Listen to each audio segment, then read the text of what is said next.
अखिलेश भाई का एक्सीडेंट हुआ था तो मैं SIC हॉस्पिटल लेके आया। यहाँ पर विशेष कोई सुविधा ना होने के कारण तो मैं दूसरे हॉस्पिटल में उनको लेके जा रहा हूँ।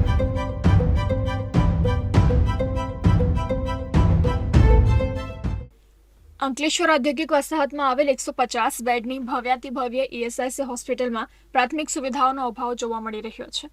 ઔદ્યોગિક એકમો પાસેથી ESIC તંત્ર દ્વારા કર્મચારીઓને ESIC અંતર્ગત આપવામાં આવતી સારવાર માટે લાખો કરોડો રૂપિયાની વસૂલાત કરાઈ છે, છતાં પ્રાથમિક સુવિધાઓના નામે હર હંમેશ સરવાળે મીંડું જ જોવા મળ્યું છે।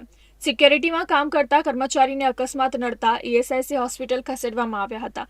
જો કે તેઓને પૂરતી પ્રાથમિક સારવાર આપ્યા પહેલા જ સુવિધાઓ અને તબીબોના અભાવને કારણે અન્ય ખાનગી હોસ્પિટલમાં રિફર કરવામાં આવ્યા હતા। જો કે ઇજાગ્રસ્ત ઈસમને ખુદ અંકલેશ્વર ઉદ્યોગ મંડળના સભ્યો જ ESIC હોસ્પિટલમાં લઈ જતા સમગ્ર ગતિવિધિ અને નિષ્કાળજી સામે આવી હતી, જેને લઈને ત્વરિત તેઓએ ભરૂચ અને નર્મદા જિલ્લાના સાંસદ મનસુખ વસાવાને ટેલિફોનિક જાણ કરી હતી અને હાજર નર્સિંગ અને તબીબી સ્ટાફનો ઉઘાડો લીધો હતો।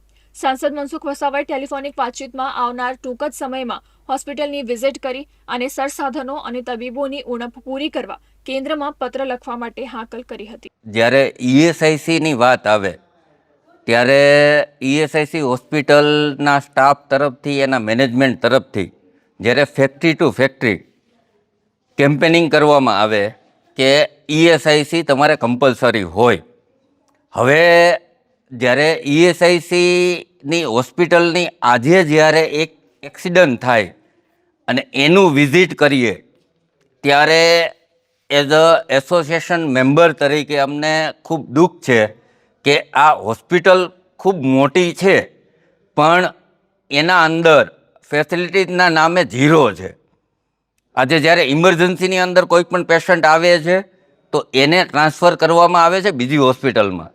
તો આજે એસ્ટેટ લેવલે જે કંઈ પણ ઇન્ડસ્ટ્રીયાલિસ્ટ ESIC લે છે એના એમ્પ્લોય માટે કે કંઈ પણ સિક્યુરિટી માટે, તો આજે ESICના સ્ટાફ તરફથી અને એના વર્કિંગ મેનેજમેન્ટ તરફથી કોઈ પણ રીતે કોઈ પણ જવાબ આજની તારીખે આપવામાં આવતો નથી।